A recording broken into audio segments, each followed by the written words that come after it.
अस्थिपरी प्रकरण जो है, इसमें स्वामी जी ने जो केवल असंविधान में रहने वाले जो जीव है, मतलब एक तो संविधान में, केवल संविधान में जो जीव रहते हैं उनका एक विभाग है। दूसरा विभाग आता है जो संविधान से असंविधान में आए हुए हैं, जैसे भट्टोपाल जी है, हमारे महादायिसा जी है। लेकिन बाईसा जी जो है वो केवल संविधान के ही है। महादेवा भक्त केवल संविधान के ही है, वो असंविधान में नहीं आए। वो भक्त है तो वो असंविधान में आएंगे ही नहीं। या और भी कोई ज्ञानी होंगे जो नीलभट्ट भंडारेकर, वो केवल संविधान में ही है। दूसरा विभाग हमने देखा जो संविधान से असंविधान में आते हैं, भट्टोबाल जी, महादायिसा जी, माहिम भट्ट जी। और तीसरा एक विभाग आता है जो केवल असंविधान में, जो स्वामी जी के वक्त वहाँ पे उपस्थित नहीं है, बाद में वो इस धर्म में प्रवेश उन्होंने किया हुआ है। तो ऐसे 3 विभाग आते हैं। तो हम तीसरे विभाग में आते हैं। लेकिन जो केवल असंविधान में आए हुए हैं उनमें भी और एक विभाग मैं करना चाहूँगा कि जो संविधान से असंविधान में आए, उनके संपर्क में जो केवल असंविधान के लोग आए वो ज़्यादा भाग्यवान है। हम केवल असंविधान में हैं और हमारा अंतर भी बहुत बड़ा है, मतलब 800 साल हुए अभी, उसके बाद में हम आए हुए। तो स्वामी जी ने जब उत्तर पंथ स्वामी जी को जाना है, तब स्वामी जी ने पूरा विचार किया हुआ है, मतलब किनको क्या देना है, किनको किस ज्ञान की या किस आचरण की, किस अस्थिपरी की आवश्यकता है, वो विधि उनको बताना ज़रूरी है। इसीलिए बेलापुर में ही स्वामी जी ने भट्टोपाल जी को मुख्य करके उन्हें पूछा कि आप, मतलब उनको आज्ञा की भगवान ने कि आप असंविधान धर्म जिज्ञासा का, मतलब असंविधान में कैसे रहना है ये आप हमसे पूछो। मतलब क्यों पूछो? भगवान ऐसे भी बता सकते हैं कि हम जा रहे हैं तो ये आपको, लेकिन अगर आप खुद से पूछोगे तो मतलब आप में वो जिज्ञासा होनी चाहिए। जैसे हम बोलते ना कि भूख लगने के बाद खाना तैयार है, आप जब आपको भूख लगे तो आप बताना। आप वैसे भी परोस के ला सकते हैं, लेकिन खाने वाले को भी तो भूख होनी चाहिए, उसको भी आवड़ी होनी चाहिए। इसीलिए भगवान ने क्या किया हुआ है, जीव की स्वातंत्री को बनाए रखा हुआ है। इसलिए वचन आता है ना, मग एक अनुसरती एक ननुसरती, उसमें बताया होगा आपको कि एक का अनुसर्विती ननुसर्विती, ऐसा नहीं, मतलब किसी को भगवान कान पकड़ के अनुसरण नहीं करवाते, उनको रास्ते बता देते। माड़ेकार के दृष्टांत में बताया, ये रास्ते से जाओगे तो ये शहर की तरफ जाता है, गांव की तरफ जाता है, आपके साध्य की तरफ जाता है। ये रास्ते से जाओगे तो ये जंगल में जाएगा, ये आपको नुकसान वाला है, ये आपको फायदे वाला है। अभी आप सोचो आपको कौन से रास्ते जाना है।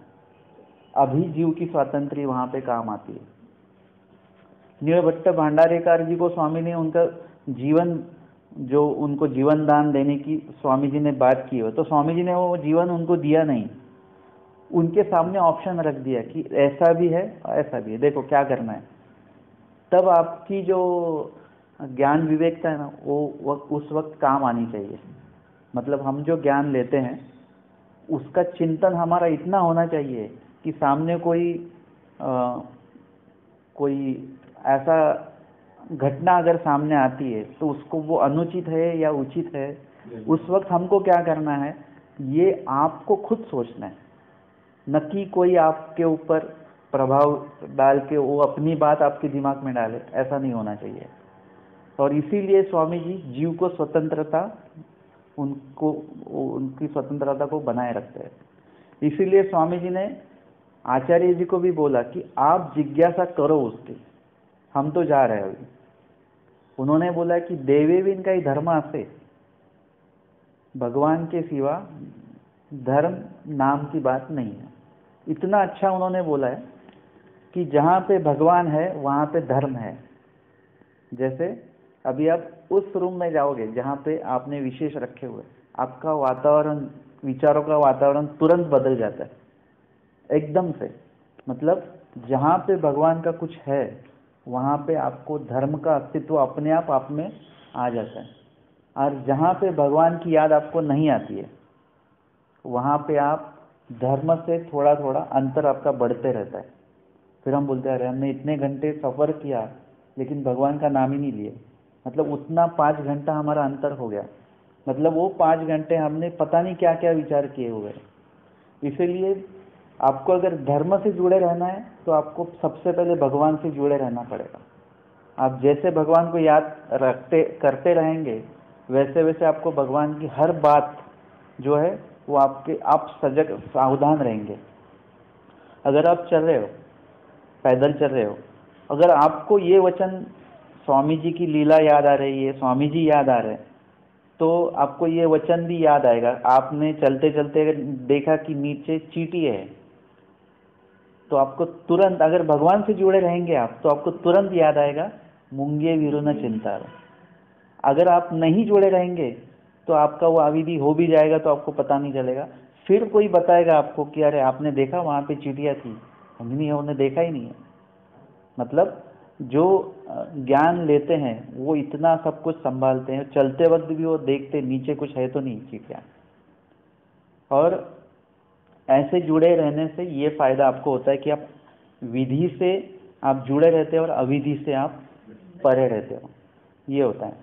इसीलिए यहाँ पे असन्निधान धर्म की जिज्ञासा करने को स्वामी जी ने उनको आज्ञा दी हुई है, और उन्होंने बोला कि देवेविन का ही धर्म से भगवान के सिवा धर्म नहीं है। स्वामी कहते हैं कि आप जो बोल रहे हो वो सही है, लेकिन आपको असन्निधान में रह के भगवान से जुड़े रहना है। ये काफ़ी कठिन बात है।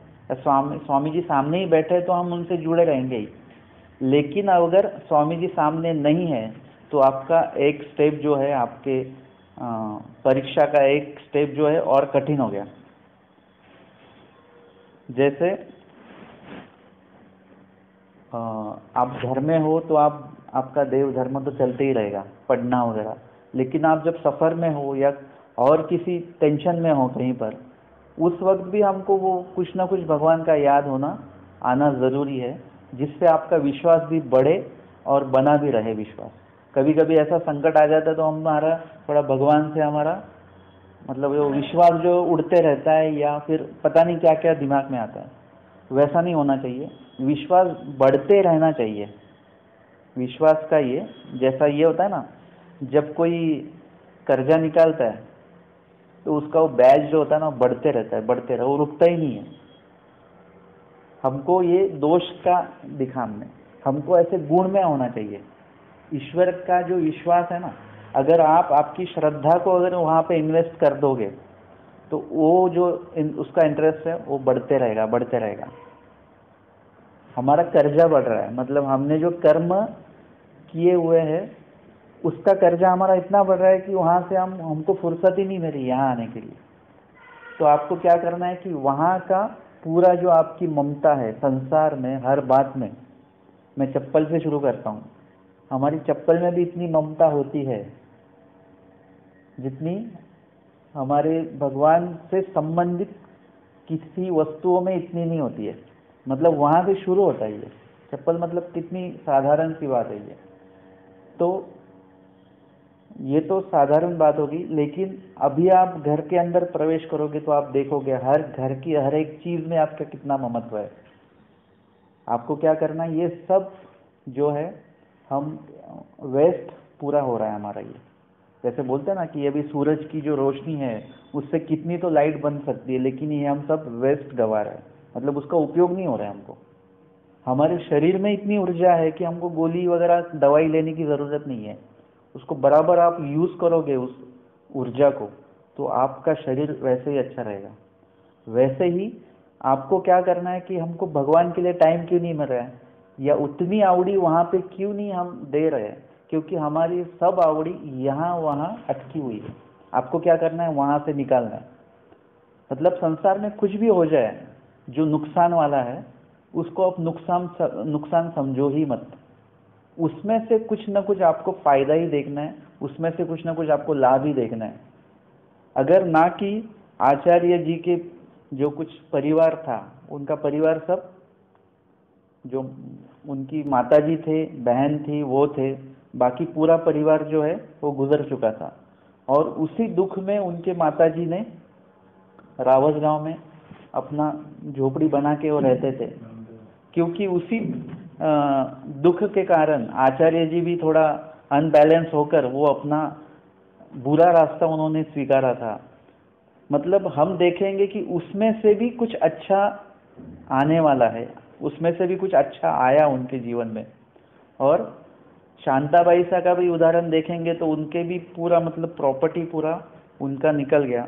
उसके बाद में उनके पति थे वो गुजर गए, लड़का था वो भी गुजर गया, एक लड़की है वो भी विधवा हो गई, एक लड़की है वो पागल हो गई। मतलब पूरा दुख ही दुख है, ऐसा दुख किसी को ना आए।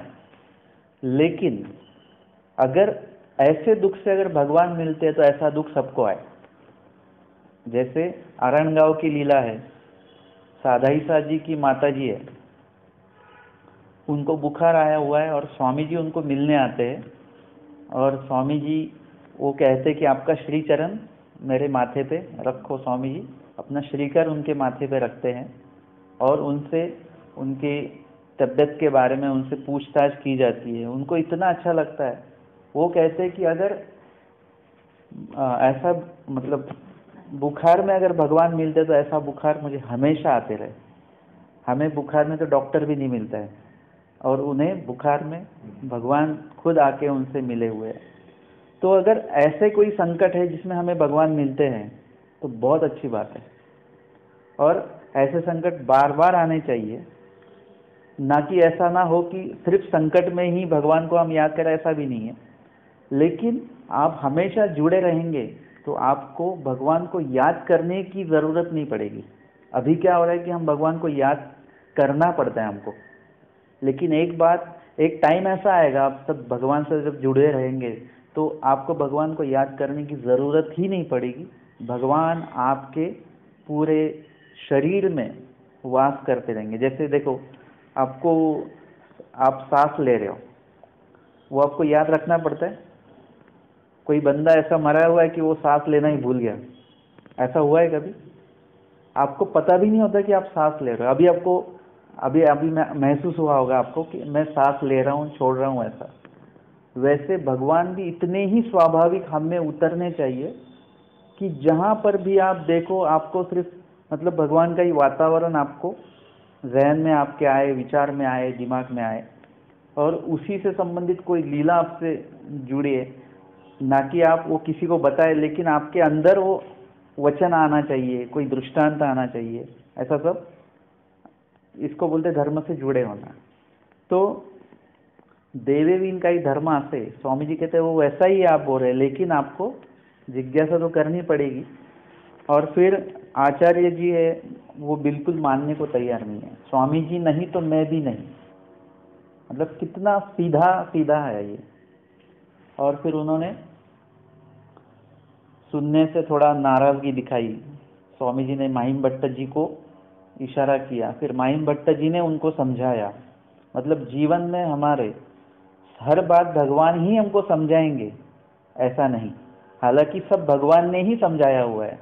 लेकिन कभी कभी ऐसा होता है कि भगवान के बोलने से हमें वो बात क्लिक ही हो, ऐसा भी नहीं है। इसके लिए कोई ना कोई आपको आपके जैसा मतलब जीव, स्वामी जी कहते हैं कि साजत्या साजत्या वेद। अगर आपको मैं बताऊंगा कुछ तो आपको झट से विश्वास नहीं होगा, लेकिन आपके साथ रहने वाले कोई भगत जी वो अगर आप बताएंगे कि मैं भी ऐसा ऐसा स्मरण करता हूँ तो आपको झट से क्लिक होगा, हाँ उन्होंने भी बताया था ऐसा।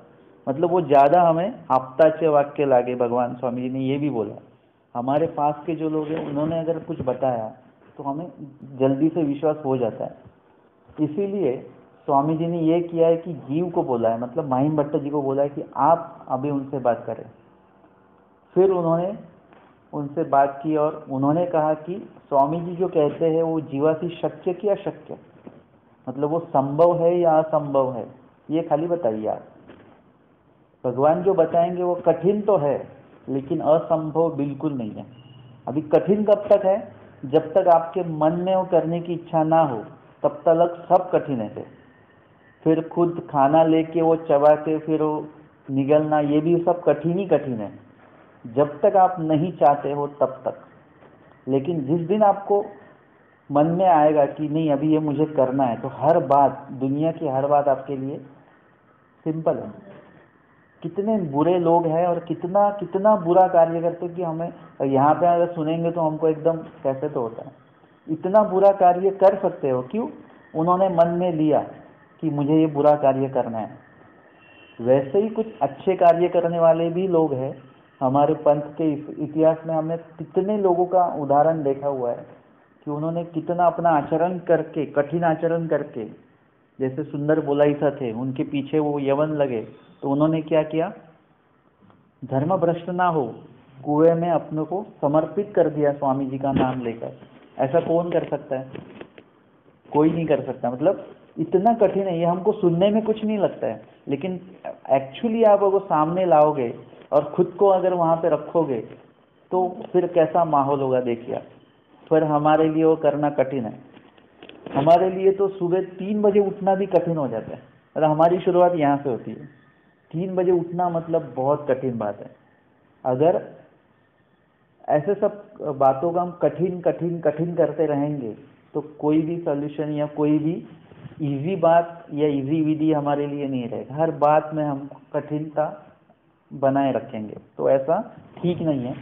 और इसीलिए स्वामी जी ने माहिम भट्ट जी के द्वारा हमको ये भी बताया हुआ है कि भगवान जो बताएंगे वो कठिन ही है, क्योंकि सुख साधने देवना पविजे नायका।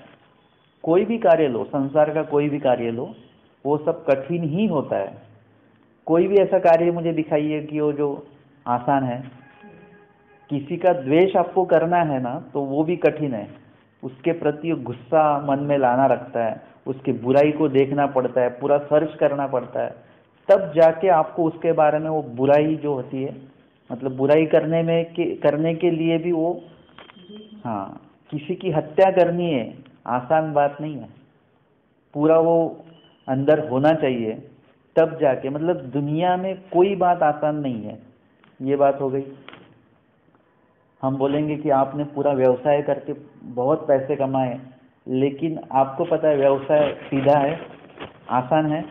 कुछ आसान नहीं है, हर बात कठिन है। और कठिन बात करने से जो साध्य होता है ना, उसमें एक समाधान होता है।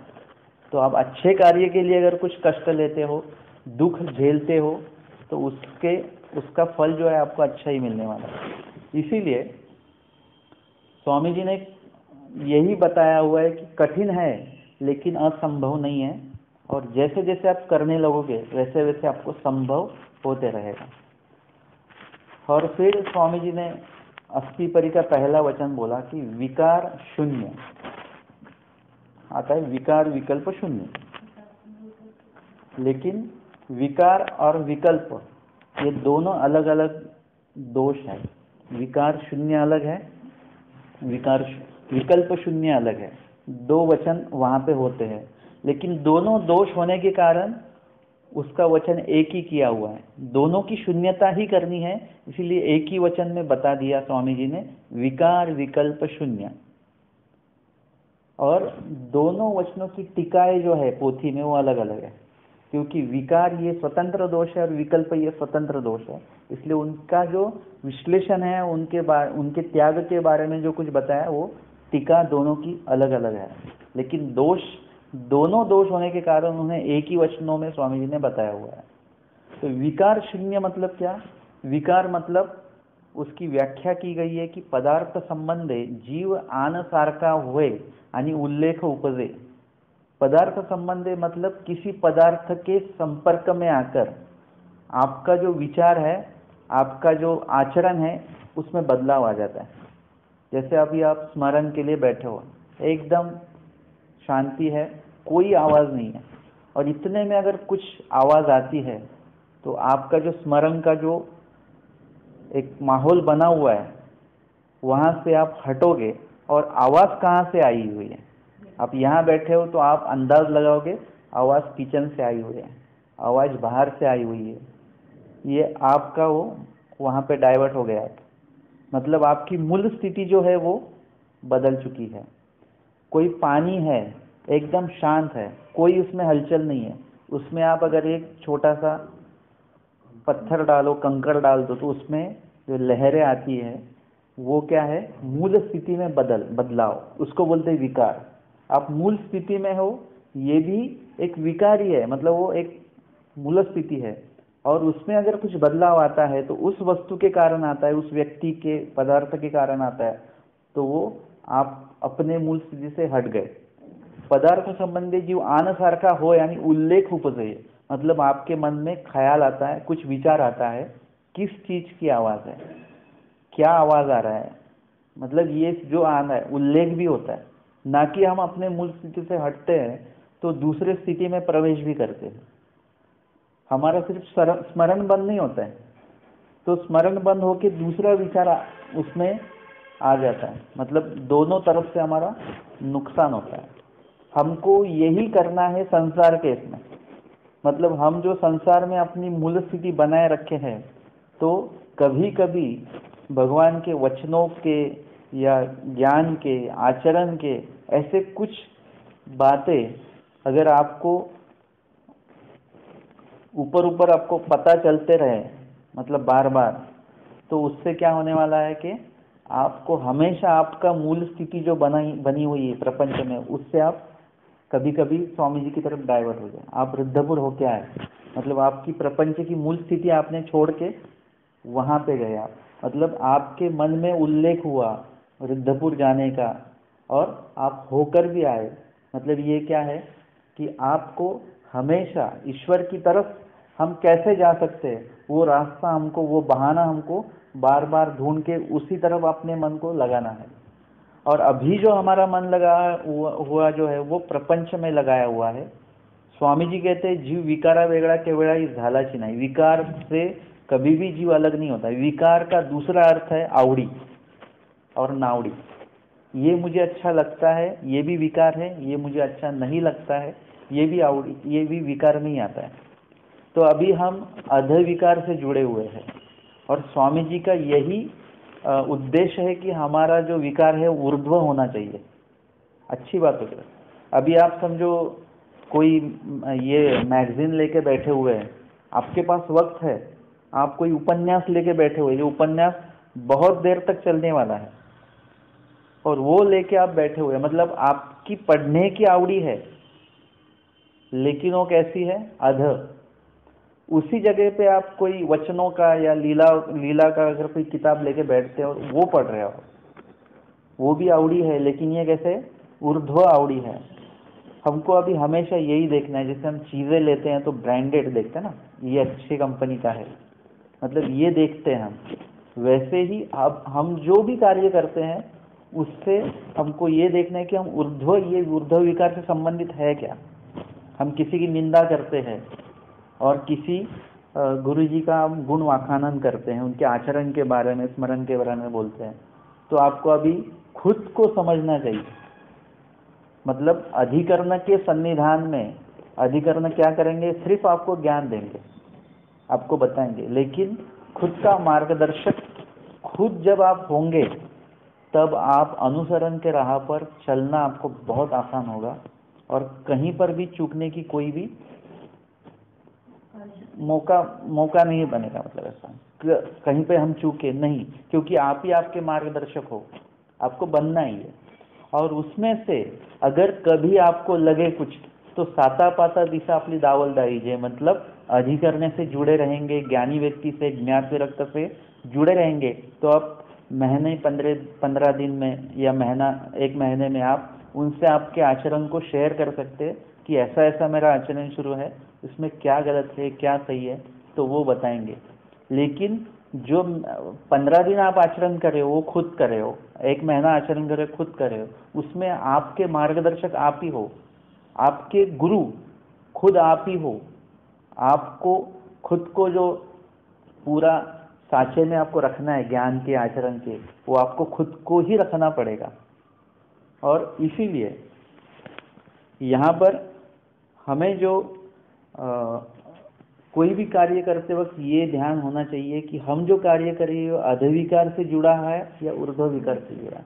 कभी कभी आपको ऐसा भी होना पड़ेगा कि किसी को डांटना जरूरी होता है, समझो, तो वो कार्य आपका अधविकार है, लेकिन कभी कभी ऐसा होता है कि वो करना पड़ता है। तो उस वक्त आप आपके दोष, आपको मतलब कम से कम हमें अपना दोष तो समझना चाहिए कि ये गलत हो रहा है मेरे से, लेकिन मजबूरीवश मुझे ये करना पड़ रहा है, ये करना ही पड़ेगा। लेकिन उससे आप वो दोष से उतने ही वक्त आप जुड़े रहो, उसके बाद में उस दोष से परे हो जाओ, वापस ऐसा नहीं हो, इसके लिए आप खुद सावधान रहें। तो ऐसे अधविकार से हम काफ़ी जुड़े हुए हैं, और स्वामी जी कहते हैं कि विकार शून्य, मतलब उस अधविकार की शून्यता आपको करनी है, मतलब उसको जीरो करना है। आप में बिल्कुल भी अधविकार नहीं होना चाहिए। हमारे आचार्य जी लोणी में है स्वामी जी के साथ, और स्वामी जी ने कहा देखिए कुछ भोजन की व्यवस्था, भिक्षा की व्यवस्था कुछ हो रही तो पूछिए, किसी से पूछताछ कीजिए। और आचार्य जी उस पुजारी से बात करते, अरे अरे गुरुआ, अरे अरे पुजारी। तो स्वामी जी ने उनको शिक्षापन किया कि अरे महात्मा का ही नवसी, आप महात्मा नहीं हो क्या? आपके बोलने में कितनी मिठास होनी चाहिए। फिर वो ये जो बात है स्वामी जी की, ये बात जो है ये आचार्य जी ने सुनी, उसे अंतःकरण में बिठा लिया। और फिर आगे जाके हम देखते हैं कि जब स्वामी जी का विरह हुआ है, स्वामी जी वियोग दे के निकल गए हैं, और उस वक्त आचार्य जी वेदवंती नागदेव करके उनकी प्रसिद्धि उस वक्त हुई थी कि वो कहाँ पर भी जाते, अगर वो भिक्षा अगर बोलते, अंदर कोई बच्चा रो रहा है तो वो एकदम चुप हो जाता और दरवाजे की तरफ देखता कि कौन है करके। मतलब इतने उनके स्वरों में, उनके बोलने में, उनके शब्दों में इतनी मिठास आ गई, और साथ में आचरण है, ब्रह्म विद्या है, तो फिर वो बोलना कुछ अलग हो जाता है। एक साधारण सा एक कोई पानी लीजिए आप, सादा पानी है, उसमें एक चम्मच शक्कर डाल दीजिए, उसमें बदलाव आ जाता है। 2, 3, 4 जितने चम्मच डालोगे उतना उतना पानी मीठा होता रहेगा। वैसे जैसे जैसे आप में ब्रह्म विद्या बढ़ेगी, आपके हर कार्य में एक अलग सापन आना चाहिए, बोलने में, देखने में, सुनने में। आप क्या सुन रहे हो ये भी आपको पता होना चाहिए, बहुत बदलना ही चाहिए। अभी हम क्या सुन रहे हैं ये हमें पता नहीं रहता है। 4-5 जन बैठे, वो कुछ तो बोल रहे, हम भी सुने जा रहे, और कभी कभी तो हम इन्वॉल्व भी हो जाते हैं। हम भी हमारे 2-4 शब्द, 2-4 सेंटेंस हम अपने भी बोल देते। हमको अभी ये समझ में नहीं आ रहा हमको सुनना क्या है, ये हमको समझ में आना चाहिए। हमें बोलना भी क्या है, कभी कभी आवश्यकता नहीं होती है फिर भी हम बोले जाते हैं, ऐसा भी होता है। कभी कभी कुछ मतलब देखने जैसा कुछ होता नहीं है, लेकिन हम देखे जाते हैं। ये सब जो कार्य हमारे इंद्रियों को हमने अधविकार से जोड़े हुए हैं, हमको क्या करना है, निकाल लेना है। आपको जब पता चलता है ये बैंक अभी बंद होने वाली है, आप क्या करते हो, पूरा पैसा उसमें रखा है वो निकाल लेते हो। वैसे ही है सब ये, हमको भी पता है ये सब बंद नहीं, मतलब ये बंद नहीं होने वाला, लेकिन ये हमारा पूरा कार्य, धर्म कार्य हमारा बंद करने वाला है। वहां से आप आवड़ी निकाल लो। आपको अभी स्वार्थी होना है, पूरा स्वार्थी।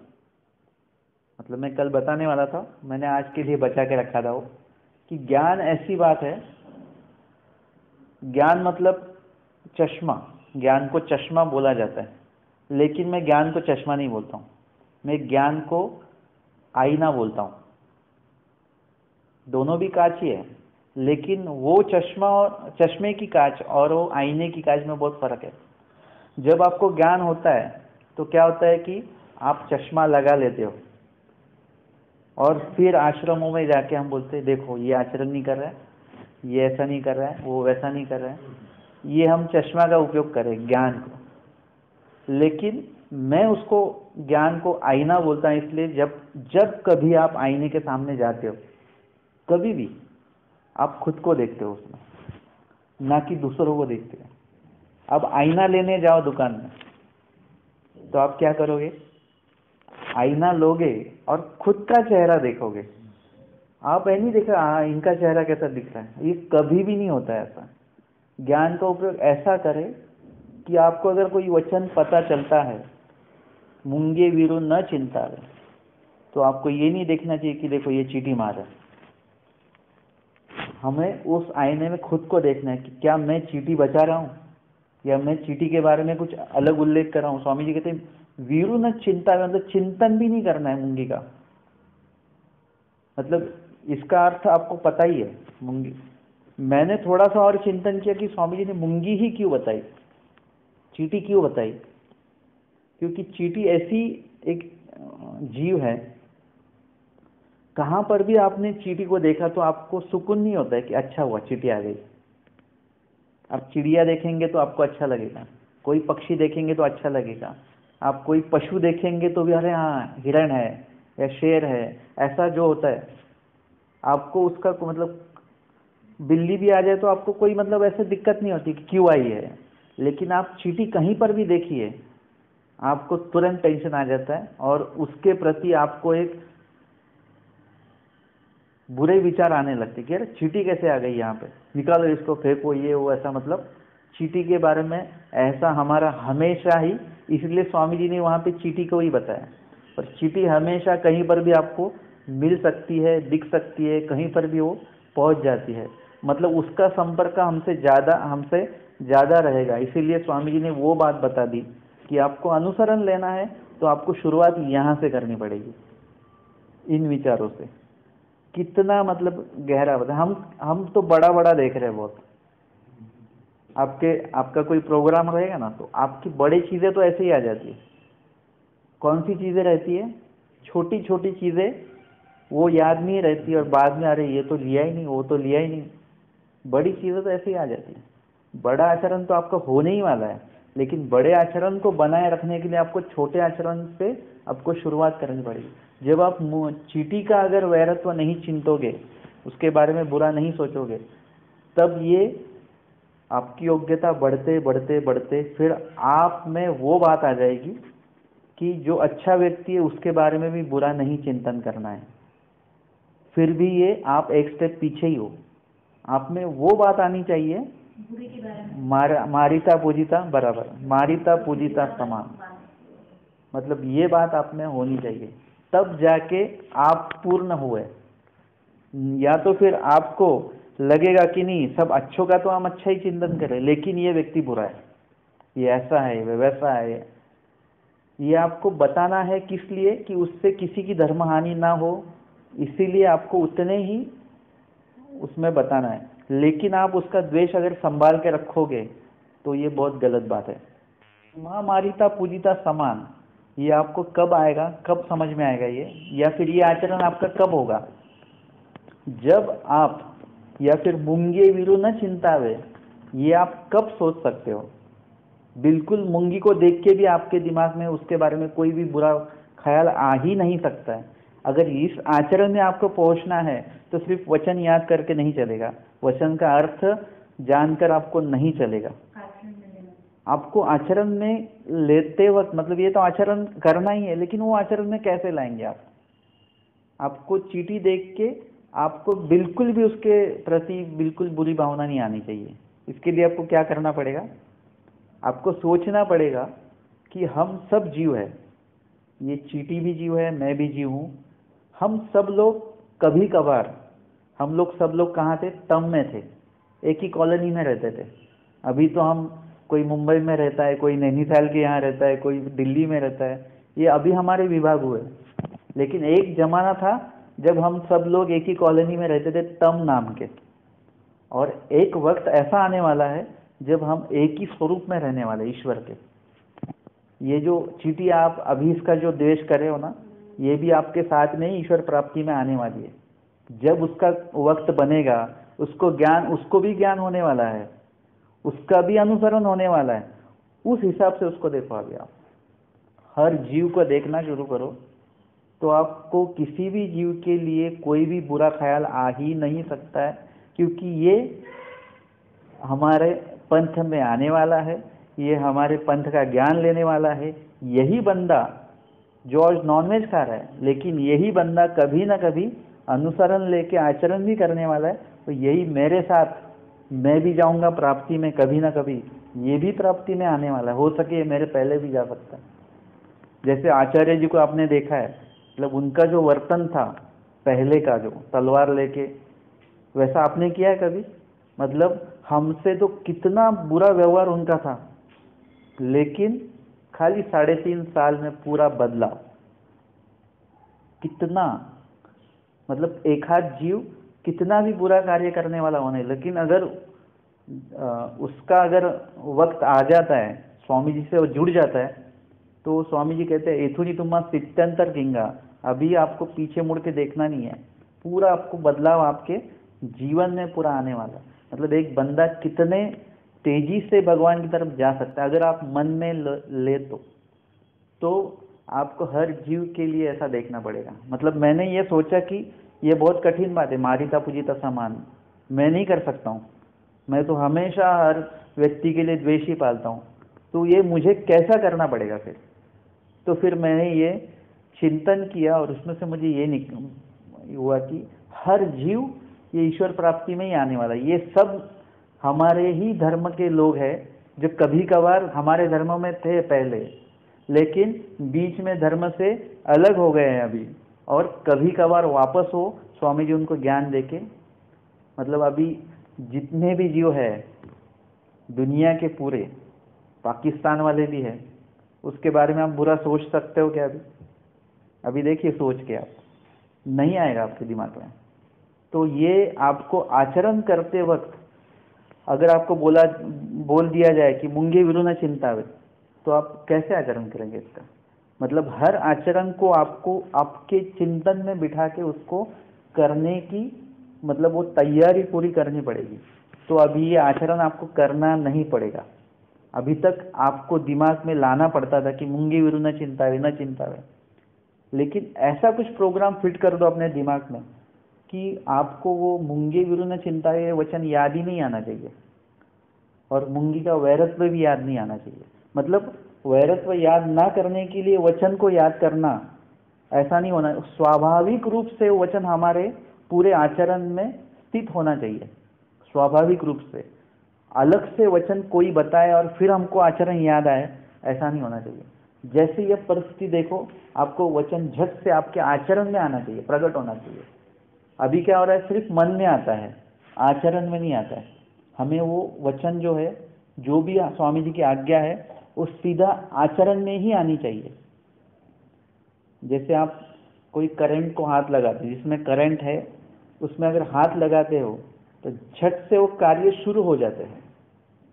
वैसे आप ईश्वर से इतने जुड़े होने चाहिए कि आपका हर कार्य, ईश्वर संबंधित हर कार्य आपका शुरू रहना चाहिए।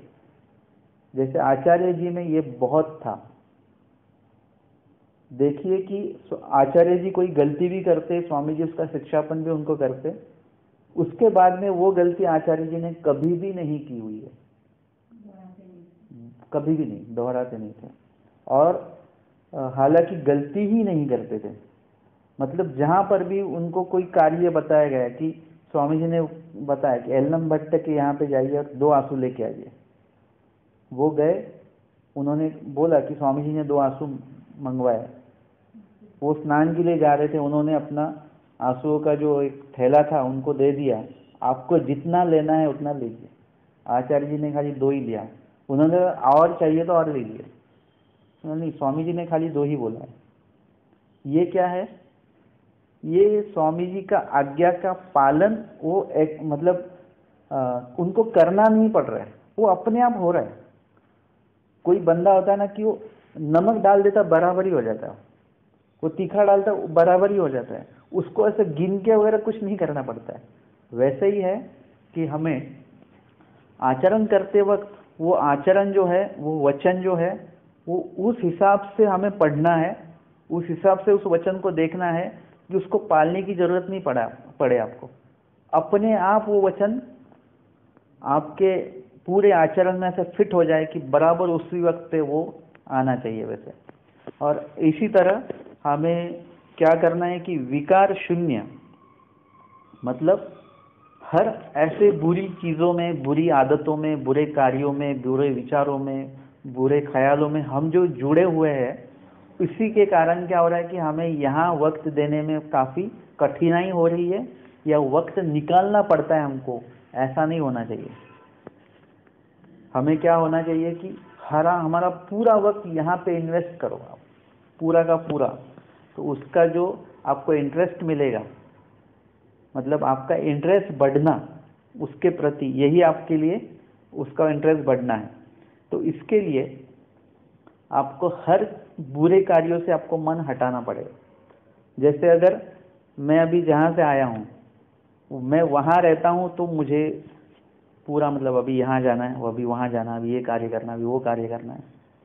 मैं अभी वो सब छोड़ के इस छोर पे आ गए हैं।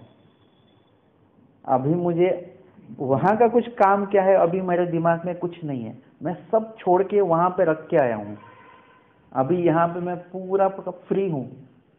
मतलब मेरे पूरे जो कार्यों में जो आवड़ी है वो पूरा छूट गई। अभी मेरा पूरा का पूरा मन यहाँ पे है कि अभी प्रवचन, अभी देव पूजा, अभी स्मरण, मतलब ये पूरा टोटल मुझे पूरा टाइम मिल रहा है। अभी वहाँ पे भी मैं करता हूँ लेकिन मेरा अदर कार्य मतलब बाकी के कार्य करके मुझे वो करना है। यहाँ पे वैसा नहीं है। अभी मैं यहाँ पे मैं पूरा फ्री हूँ। जैसे आप भी रुद्रपुर गए, वही बता रहा हूँ मैं आप रुद्रपुर गए तो आपको पूरा टाइम ही टाइम है। फिर मतलब ये बात अगर आपको समझ में आ जाए तो फिर ऐसा है कि हम पूरे विकार अधविकार को तोड़ना ही पड़ेगा, छोड़ के नहीं जमने वाला है। छोड़ेंगे तो वापस वो जुड़ने वाला है। आपको क्या करना पड़ेगा? तोड़ना ही पड़ेगा। तोड़ेंगे तो फिर कायम स्वरूपी संपर्क आपका टूट जाएगा। और इसीलिए सबसे पहले तो ये देखिए कि हमारी आवड़ी कहाँ कहाँ लगी हुई है, मतलब ये एक लिस्ट होनी चाहिए हमारी। उसमें से हमें आवड़ी कैसे निकालनी है, क्योंकि हमें यहाँ पे ज़्यादा बैज मिल रहा है। स्वामी जी के ईश्वर के प्रति अगर ये आवड़ी हम इन्वेस्ट करेंगे तो इसका बैज बहुत अच्छा मिलने वाला है और इससे हमें काफ़ी लाभ है, काफ़ी लाभ है। और यहाँ पे अगर इन्वेस्ट करेंगे हम आवड़ी तो इससे पूरा नुकसान ही नुकसान हमें आगे जाके है। ये सब आपको देखना है। अब ये देखो हम चीज़ें खाते तो इसमें सैकरीन है, मत खाओ। इसमें शक्कर है, कम खाओ। इसमें गुड़ है तो ये खाओ, हाँ ये अच्छा है। मतलब खाने वक्त भी हम इतना सोचते हैं, उतना ही हमें जीवन को ऐसे जीते वक्त हमें पूरे बात को हमें सोच के अगर जिएंगे, आप आराम से सोचना है ऐसे, और उसको ज्ञान का आधार है तो बहुत अच्छी बात है। आचरण का भी उसको आधार मिलेगा और अपने आप आपको कहीं से भी आवड़ी निकालनी नहीं पड़ेगी। अधविकार आपको कम करना नहीं पड़ेगा, वो अपने आप ही कम होते रहेगा। जैसे आपने अगर ये किया कि रोज की 5 लीलाएं पढ़नी है तो आपका टीवी देखना अपने आप कम हो जाएगा। कोई किताब आप अलग से पढ़ रहे हो वो आपका बंद हो जाएगा। आपको बताया जाए कि अभी ऐसा करो, आप रोज के 5 वचन भी याद करो, वापस आपका टाइम भगवान के आचरण में आपका टाइम और 5 वचनों के लिए बढ़ गया है। ऐसे वैसे अगर अभी आपको बताया कि आप रोज जितना स्मरण करते उससे भी आपको एक्स्ट्रा 10 गाठी करनी है, वापस आपका टाइम बढ़ गया। मतलब अपने आप क्या हो रहा है कि अच्छी बातें जैसे जैसे बढ़ेगी, बुरी बातें अपने आप परे होते रहेगी। उसका स्पेस आपको बढ़ाना है। अच्छी बातों का स्पेस आपको बढ़ाना है, बुरी बातों का जो स्पेस है वो अपने आप कम होते रहेगा। उसको अलग से आपको कुछ करना नहीं पड़ेगा। इसीलिए क्या हो रहा है कि हम सिर्फ बुराई निकालने के बारे में देखते हैं। मैं थोड़ा सा आसान तरीका बताता हूँ कि बुराई निकलती रहेगी। आप क्या करना है, आपको अभी अच्छी बातें करने में आप आपका वक्त लगा दो। अपने आप बुरे कार्यों से हमारी जो आवड़ी है वो विकार शून्य होते रहेंगे, होते रहेंगे, होते रहेंगे। इसके लिए उदाहरण है कि हर कोई बंदा होता है अपने बचपन में चॉकलेट के लिए, कुछ ना कुछ खाने के लिए रोता है। अभी आपके पास सब कुछ है, पैसा है, सब कुछ है और आपको कोई डांटने वाला भी नहीं है, फिर भी आप चॉकलेट लेते हो। उस वक्त हमारी वो आवड़ी थी, अधविकार था हमारा, हम चॉकलेट के लिए रो रहे थे। लेकिन अपने आप आपको जैसे जैसे आपकी मैच्योरिटी बढ़ी, आपको पता चला कि नहीं ये खाना अच्छी बात नहीं है, आपका अधविकार अपने आप ही निकल चुका है। अभी आपको कोई चॉकलेट दे भी तो आप नहीं लेते हो। अभी आपको ये समझ में आ रहा है क्या खाना है क्या नहीं खाना है। वैसे अज्ञानवश हम हर बात के लिए रोते हैं। अभी आपको याद आएगा कि हम ज्ञान नहीं था तो हम किस किस बातों के लिए हम रोए हुए हैं भगवान के प्रति। हमें ये चाहिए, हमें वो चाहिए, हमें वो चाहिए। अभी ऐसा लग रहा है कि नहीं नहीं, ये खाली हमने टाइम वेस्ट गवाया और इसमें अटकते रहे हम। लेकिन ऐसा अभी नहीं, अभी आपको पता है कि किस बात के लिए रोना है, ये आपको पता चला है। अभी इतने दिन हम जो रोए वो अधविकार के लिए रोए, अभी हमको जो रोना है ऊर्ध्वविकार के लिए लेना है, मतलब रोना है मतलब भगवान के लिए हमको अभी रोना है। हमारे जो आंसू है सिर्फ भगवान के लिए, हमारा हर कार्य जो है सिर्फ भगवान के लिए ही होना चाहिए। हमारे बहुत से लोगों को आदत है, कोई कुछ संसार में दृष्ट पर अगर कुछ चाहिए तो भगवान से जुड़ते हैं, फिर बीड़ा रखा जाता है, हमको ये चाहिए, हमको वो चाहिए। लेकिन हमें कनासी की आपको लीला याद है, स्वामी जी ने वहाँ पे नाराज हुए, स्वामी जी कहते आपको ये सब मिलने ही वाला है, नहीं मिलने वाला ऐसा कुछ नहीं, सब मिलने वाला, ये मत मांगो जो हम देने के लिए बैठे हुए हैं। अगर मैं अगर आया हूँ, अगर आप मुझसे और कोई चीज़ों का समझा ये करेंगे, हाँ आप ये इसके बारे में हमें बताइए, उसके बारे में बताइए, तो मैं बोलूँगा मैं आपके यहाँ पे जिसके लिए आया हूँ वही अगर आप पूछेंगे तो अच्छा रहेगा। बाकी की चीज़ों का भी मैं आपको बताऊंगा ही, लेकिन मुझे समाधान नहीं आएगा। जो मैं ज्ञान देने के लिए आया हूँ, निरूपण करने के लिए आया हूँ, और वही अगर आप संबंधित जुड़े हुए सवाल आप पूछेंगे तो मुझे और भी अच्छा लगेगा।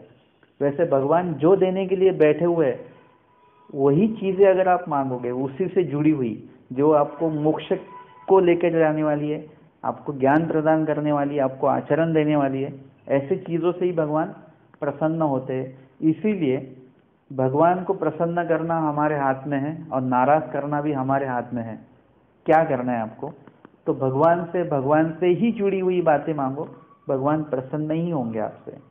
और इसीलिए आप जैसे जैसे अधविकार से परे होंगे, ऊर्ध्वविकार से जुड़े रहेंगे, वैसे वैसे आपको आपका जो अनुसरण है ना वो और सिंपल होगा, मतलब आसान होगा आपको जाना। अभी आपको अगर जाना है तो ये करो वो करो, ये मतलब पूरा आपको विचार करके जाना पड़ता है। लेकिन आचार्य जी जो थे उन्होंने क्या बताया, आप चलो आगे मैं आता हूँ। खाली उनको झूठा आश्वासन दिया कि मैं आता हूँ आप चलो पुढे, लेकिन ये भी बताना नहीं बोले कि अगर मुझे थोड़ा सा लेट होता है तो आप राह मत देखो, आप चलते रहो, मतलब ये भी बताना नहीं बोले हो। वैसे हमको संसार के हर व्यक्ति को जिन्होंने जिन्होंने हमें अटका के रखा हुआ है, जो हमारा जो अनुसरण की तरफ जाने वाला जो सफ़र है उसको वो रोके हुए है, आपको क्या करना पड़ेगा, उनको बताना पड़ेगा, आपको झूठ भी बोलना पड़ेगा कभी, लेकिन आचरण आपके लिए अभी काफ़ी महत्व का है। अभी उनकी बातें हमें कोई महत्व वाली नहीं है। आचार्य जी ने ना अपने परिवार के बारे में सोचा, ना अपने माता जी के बारे में सोचा, ना अपनी बहनों के बारे में सोचा, उन्होंने खुद का सोचा कि मुझे क्या करना है।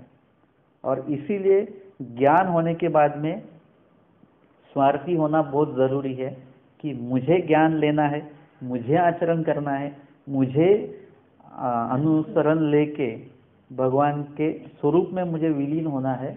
ये खुद के ही बारे में सोचो। आप औरों के बारे में अगर सोचने लगोगे तो आपका अनुसरण कभी भी नहीं होगा, होगा भी तो आप उनसे जुड़े रहेंगे। और इसका वचन स्वामी जी ने बोला है कि मुक्तीची झाडांनी देवीची खुंट दावे संभाळणे। खुंट दावे मतलब पशु जो होता है, गाय होती है, उसको गले में वो जो बांधा जाता है रस्सी, उसको दावे बोलते हैं, और जिस लकड़ी को बांध के रखते हैं उसको खुंट बोलते हैं। वो जमीन से लगा हुआ होता है, अगर उसको वो बांधे रहेगा वो है खुंट दावे। मतलब हमारा प्रपंच जड़ और चेतन दोनों, जड़ मतलब जो प्रॉपर्टी है, पैसा है, और चेतन मतलब जो रिश्तेदार है, ये आपको कहीं जाने नहीं देंगे। और पूरा जो घूमना, वो पशु को खाली वो घूम सकता है गोल गोल, बस वैसे ही हम घूमने वाले, और ऐसे ही हम घूमते घूमते घूमते अभी यहाँ पे आए। हमारा काफ़ी भाग्य है कि हम मनुष्य देह में हैं, हमारा काफ़ी भाग्य है कि हम इस पंथ में हैं, हमारा काफ़ी भाग्य है कि हमें कुछ दो बातें सुनने को भी मिलती है, हमारा भाग्य है कि हमारा कुछ तो उल्लेख भी हो रहा है आचरण करने का। और लोगों को देखेंगे तो उनको कोई मतलब चिंता नहीं है क्या हो रहा है क्या नहीं हो रहा है। कुछ उपदेशी लोगों को भी अनुसरण के बारे में सोचने वाले लोग बहुत कम हैं। अगर हमारा ये भाग्य बनता है तो मुझे ऐसा लगता है कि मेरा अगर ऐसा कोई मौका बनता है जो मेरा स्वामी जी से जुड़ने का, तो मैं किसी जीव के शब्दों में आकर उस मौके को मैं ना गवाऊं, ऐसा मुझे लगता है। तो ऐसे में हमने ये आज के विषय में देखा कि विकार शून्य मतलब अध आवड़ी को आपको जीरो करना है, खत्म करना है धीरे धीरे, और ऊर्ध्व आवड़ी को आपको बढ़ाते रहना है। इससे ही मतलब आपके मतलब जो कुछ अनावश्यक आपको जो बंधन लगे हुए हैं, वो उससे छूटने वाले हैं। अगर वो बंधन छूटेंगे तो आपका सफर जो है और आसान होने वाला है।